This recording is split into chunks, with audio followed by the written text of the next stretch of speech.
Welcome to the On English Speak Through Stories.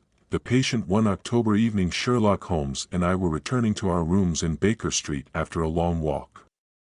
I had been sharing rooms with Holmes since the death of my wife in 1894. It was quite late in the evening, but there was a carriage outside the house. A gentleman was waiting for us in our sitting room. He stood up when we came in. He was about 33 or 34 years old with thin artist's hands and looked unhealthy and tired. He was dressed completely in black. "Good evening," Holmes said to him cheerfully. "Please sit down again. What can I do to help you?" "My name is Dr. Percy Trevelyan," said our visitor, "and I live at 403 Brook Street." "You have written a book on catalepsy, haven't you?" I asked. Dr. Trevelyan was very pleased and proud that I knew his book. His pale face became quite red. "I thought that the book had been completely forgotten," he said. "Very few copies were sold." "I suppose you are a doctor yourself, sir?" "I used to be an army doctor," I replied, "and after that, I was in private practice for a few years." "My own special interest has always been catalepsy," he said. "I would like to work more on that disease, but one must take what one can get. I must not talk too much about my own interests, though. I realize that your time is valuable, Mr. Holmes. Well, some very strange things have been happening recently at the house in Brook Street. And tonight they have reached such a point that I felt that I had to come and ask for your advice and your help." Sherlock Holmes sat down and lit his pipe. "You are welcome to both," he said. "Please give me a complete account of the things that are worrying you." "Tell me all the details, some of them are very unimportant," said Dr. Trevelyan, "but the affair is so difficult to understand that I will tell you the whole story. I am a London University man. I won several prizes at the university, and my teachers thought that I would become a very successful doctor. I continued my studies afterwards, worked at King's College Hospital, and wrote my book on catalepsy. But, gentlemen, I had no money. A man who wants to become a specialist must live in the expensive area around Cavendish Square. There are only about 12 possible streets, and the rents are extremely high. One also has to hire a horse and carriage and buy furniture for one's house. I would have needed 10 years to be able to save the necessary money. But suddenly, I had a great surprise. A stranger came to see me one day in my room at King's College Hospital. This gentleman's name was Blessington. "Are you the man who has won so many prizes?" he asked. "Yes, I am," I said, shaking his hand. "I want to ask you some questions," he said. "First of all, have you any bad habits? Do you drink too much?" "Really, sir," I cried. "Please don't be angry," he said. "I had to ask you that question. Why are you not working as a private specialist? I suppose you haven't enough money. I will help you. I will rent a house for you in Brook Street." I must have looked as surprised as I felt. "Oh, I'm making you this offer to help me, not just you," he said. "I will be honest with you. I have a few £1,000s that I am not using. I want to use it to help you establish a private practice." "But why?" I asked him. "Because I want my money to grow," he replied. "What must I do then?" I asked that. "I just want you to do your job," he said. "I will buy the furniture for your house, pay the rent, and cover all your costs. Each week, you can keep a quarter of the money you earn. You will give me the other 3/4. It was a strange offer, Mr. Holmes, but I accepted it. A few weeks later, I moved into the house in Brook Street. Mr. Blessington came to live there too. He said that his heart was weak and that he needed to live near a doctor. He turned the best 2 rooms into a bedroom and a sitting room for himself. He had strange habits. He seemed to have no friends and very rarely went out. Regularly, every evening, he came into my consulting room to find out how much I had earned. He then took all the money and gave me back exactly a quarter of it. The rest of the money he kept in the strongbox in his bedroom. I have been very successful as a specialist, Mr. Holmes, and in the last year or two, I have made him a rich man. A few weeks ago, Mr. Blessington came down to speak to me. He mentioned a recent London robbery. He seemed to be surprisingly worried and anxious, and he wanted to get stronger locks put on our doors and windows. He remained in this strange state of anxiety for a week. He never stopped looking out of the window and did not go out at all. He seemed to be living in terrible fear of something or of somebody. But when I asked him about this, he answered me very rudely. Then, slowly, he seemed to forget his fears. A recent event, though, has brought all his fears back again. 2 days ago, I received a letter, which I will read to you. There is no address or date on it. Dear Dr. Trevelyan, I am a Russian lord, but I now live in England. For some years, I have been suffering from catalepsy. As you are a great and well-known brain specialist, I would like to consult you. I will call on you at about 6:15 tomorrow evening in hope that is convenient for you. Of course, I was waiting in my consulting room at that time the following evening because catalepsy is a rare disease, and I was extremely interested. The Russian was a thin old man who did not look very much like a lord. There was a young man with him. He was tall and good-looking, with a dark, strong face and very powerful arms and chest. He gently supported the old man with a hand under his arm as they entered. Then he helped him to sit down. Please forgive me for coming in with my father, doctor, said this young man. His voice was that of a foreigner. That is quite all right, I replied. Would you like to stay with your father while I examine him? No, thank you, he answered. I will go back into the waiting room. Then the young man went out, and I turned to the older man to begin discussing his illness. He did not seem very intelligent, and he did not speak English very well, so it was difficult. Suddenly, he stopped answering my questions.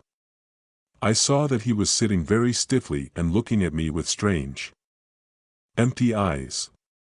He was in a state of catalepsy, of course. As a professional, I was excited. I examined him very carefully and took notes on his condition. He seemed to be in exactly the same state as other people who have the illness. I decided to treat him with some medicine that I believed to be helpful to such conditions. The bottle was in my storeroom, which is behind the consulting room. So I went out to get it. Unfortunately, it took me 5 minutes to find the bottle. Then I went back into my consulting room. Mr. Holmes, the old man was not there. The waiting room was empty too. The servants had heard nothing. Mr. Blessington, who had been out for a short walk, came in soon afterwards. But I did not tell him about the strange disappearance of my Russian patient. Well, I did not think the Russians would ever come back. But this evening again, at 6:15, they both came into my office.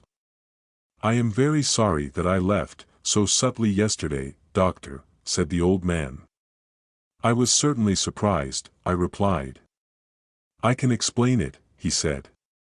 When my catalepsy goes away, my mind is always empty. I do not remember what has been happening. Yesterday I woke up confused in a strange room. I did not know where I was, so I simply got up and walked out into the street. And when I saw my father coming out of your consulting room, said the son, I thought that the examination was over. I did not realize what had really happened until we reached home. Well, I said laughing, I understand everything now. I turned to the older man. I will continue the examination now, sir, if you wish. For about half an hour, I discussed the old gentleman's illness with him and gave him the best advice I could. Then he and his son went away. Mr. Blessington, who often went for a walk at that time of day, came in soon afterwards and went up to his rooms. A moment later, I heard him running down again, and he rushed into my consulting room. He seemed to be almost crazy with fear. "Who has been in my rooms?" he cried. "No one," I said. "That is a lie," he shouted. "Come up and look." I went up with him. And he pointed to several footprints on the floor. "Those are certainly not the marks of my feet," Mr. Blessington said. "They were much larger and seemed to be quite fresh. As you know, it rained hard this afternoon, and the two Russians were my only visitors. The younger man must have gone up to Mr. Blessington's room. But why? Nothing at all was missing. I was shocked to see that Mr. Blessington was crying. He could hardly speak, but he mentioned your name, and of course, I came here immediately. He will be so grateful if you can come back with me now in my carriage." Holmes said nothing. He simply gave me my hat, picked up his own, and followed Dr. Trevelyan out of the room. A quarter of an hour later, we arrived at the house in Brook Street. A servant let us in, but suddenly somebody turned off the light in the hall. We heard the person say in a frightened voice, "I have a gun. If you come any nearer, I will shoot you." "This is very stupid behavior, Mr. Blessington," cried the doctor angrily. "Oh, it is you, doctor," said the voice. "But who are these other gentlemen?" He lit the gaslight again and examined us carefully. He was a very fat man but had once been much fatter. The skin hung loosely on his face, which looked very unhealthy. He had thin red hair. At last, he put his gun back into his pocket and said, "It's all right now. You may come up. I hope I have not upset you. How do you do, Mr. Holmes? You must advise me. I suppose that Dr. Trevelyan has told you what has happened." "Yes, he has," said Holmes. "Who are these two strangers, Mr. Blessington, and why are they your enemies?" "I really don't know," the fat man answered. "But please, come up to my rooms." We went with him into his bedroom. It was large and comfortable. Pointing to a big black box at the end of the bed, Mr. Blessing said, "I have never been a very rich man, Mr. Holmes, and I don't like banks. I don't trust them. All my money is in that box, so of course I am very worried about this whole affair." Holmes looked at Blessington in his strange way and then shook his head. "I cannot possibly advise you if you try to deceive me," he said. "But I have told you everything," said Blessington. Holmes turned away. "Good night, Dr. Trevelyan," he said. "But aren't you going to give me any advice?" cried Blessington. "My advice to you, sir," Holmes replied, "is to tell the truth." A minute later we were on our way home. As we walked down Harley Street, Holmes said, "I am sorry we have wasted our time this evening, Watson. This Brook Street affair is rather interesting, though." "I don't understand it at all," I admitted. "Well, those two men intend to harm Blessington for some reason. A young man went up to Blessington's rooms on both days, I am sure. By chance, Blessington was out. But Dr. Trevelyan thought the old man really had catalepsy." I said, "It is not difficult to pretend to have catalepsy. I have done it myself." "Why did the men choose such an unusual time of day?" "Because there must be nobody else in the waiting room, Watson. It is easy to see that Blessington is frightened for his life, and of course, he knows who these two terrible enemies are. Perhaps tomorrow he will stop telling me lies." Holmes woke me up at 7:30 the next morning. "There is a carriage waiting for us, Watson," he said. "What is the matter?" I asked him that I have had a note from Dr. Trevelyan. "In it, he says, 'Come immediately,' and nothing else." 20 minutes later, we were back at the doctor's house. He came running out to meet us, his face was very pale. "Oh, it's terrible," he cried. "What has happened?" we asked. "Blessington has killed himself." Holmes whistled. "Yes, Dr. Trevelyan continued, he hanged himself during the night. We went in with him. He took us into the waiting room. The police are already up there, he said. This death has been a terrible shock to me. When was he found? Holmes asked. One of the servants takes him a cup of tea at 7 o'clock every morning. When she went into his bedroom this morning, she saw the poor man hanging in the middle of the room. He had tied a rope to the hook on which the lamp usually hangs, and he had jumped off the top of his strongbox, the one he showed us yesterday. After thinking for a moment, Holmes said, I would like to go up now. We all went up to Blessington's bedroom. The body looked hardly human. A police officer was beside it, writing in his notebook. Ah, Mr. Holmes, he said, I am very glad to see you. Good morning, Lana, Holmes said. Have you heard all about the events of the last few days? Yes. And what is your opinion of the affair? I think that fear had made Mr. Blessington crazy. He went to bed, his bed has been slept in, as you can see. Then, at about 5 o'clock, he got up and hanged himself. I felt the body. Yes, he does seem to have been dead for about 3 hours, I said. Have you found anything unusual in the room? Holmes asked the police officer. Well, sir, Mr. Blessington seems to have smoked a lot during the night. I found these 4 cigarettes in the fireplace. Holmes looked at them and asked, Have you found Blessington's cigar holder? No, I haven't seen one. And where is his cigar case? Here it is. I found it in his coat pocket. Holmes opened it and smelt the one cigar which it contained. Oh, this is a Cuban cigar, he said. These others are Dutch. He examined them in detail. 2 of these were smoked through a cigar holder, the other 2 were not. 2 were cut by a knife that was not very sharp, and the other 2 were bitten by a person with excellent teeth. Mr. Blessington did not kill himself, he was murdered. That is impossible, cried Lana. Why? Murderers never hang people, and in any case, how did they get in? Through the front door. It was bad this morning because someone inside the house barred it.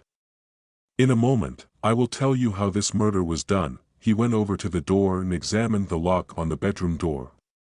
Then he took out the key and examined that too. Next, he looked at the bed, the floor, the chairs, the dead body, and the rope. At last, he told us that he was satisfied, and we cut the rope and laid the body gently on the bed. We covered it with a sheet.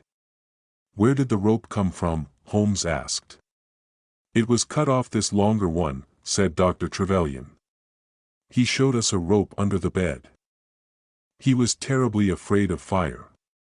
He always kept this rope near him so that he could climb down from the window if the stairs caught fire. Yes, all the facts are now very clear, Holmes said. I hope that I shall soon be able to tell you the reasons for them as well. I will borrow this photograph of Blessington as it may help me in my inquiries, but you haven't told us anything, cried Dr. Trevelyan. Oh, there were 2 murderers, the men who pretended to be Russian lords, and they were helped by one of your own servants. My man has certainly disappeared, said the doctor. He let the murderers into the house, Holmes went on. Mr. Blessington's door was locked, but they turned the key with a strong piece of wire. You can see the marks quite clearly. They must have tied something over Mr. Blessington's mouth to prevent him from crying out. Then they held a trial in which they themselves were the judges. That was when they smoked cigars. When it was over, they took Blessington and hanged him. Then they left. The servant barred the front door after they had gone. Lana hurried away to find the servant. Holmes and I returned to Baker Street for breakfast. I shall be back by 3 o'clock, Holmes said when we had finished our meal. Lana and Dr. Trevelyan will meet me here then. The police officer and the doctor arrived at 3, but Holmes did not join us until 3:45. But I could see that he was cheerful. Have you any news, Lana? He asked, we have caught the servant, sir, Lana replied. Excellent. And I have discovered who the murderers are. Their names are Biddle and Hayward, the Worthington bank robbers, cried Lana. Yes, and the man who used the name Blessington was another of them. So his real name must have been Sutton. Everything is clear now, said Lana, but Trevelyan and I still did not understand. Have you forgotten the great Worthington bank robbery, said Holmes. There were 4 robbers, Biddle, Haywood, Sutton, and a man called Cartwright. A night watchman was killed, and the thieves got away with £7,000. That was 15 years ago.